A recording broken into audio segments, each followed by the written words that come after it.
नमस्कार मंडळी, कसे आहात सगळे मजेत ना? आज श्रावणी सोमवारमधला तिसरा सोमवार.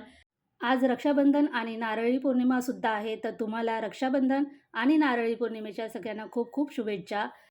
आज रक्षाबंधन आहे तरीसुद्धा मुलींना आणि मिस्टरांना काही सुट्टी भेटलीच नाही. त्यांना ऑफिसला जायचं होतं. सकाळी त्यांची खूप गडबड होती. सगळ्यांचे टिफिन वगैरे झाले, त्यांना टिफिन दिले.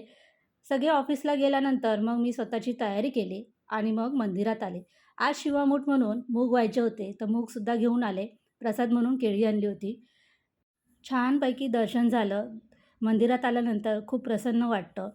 दर्शन करून घरी आले. खिचडी सकाळीच बनवून ठेवली होती. मिस्टरांचा उपवास असल्यामुळे त्यांना टिफिनला द्यायचीच होती. तर तीच खिचडी घेतली आणि उपवासाचा लाडू बनवला होता तो आणि वेफर्स असं मिळून मी सगळं फराळ केलं.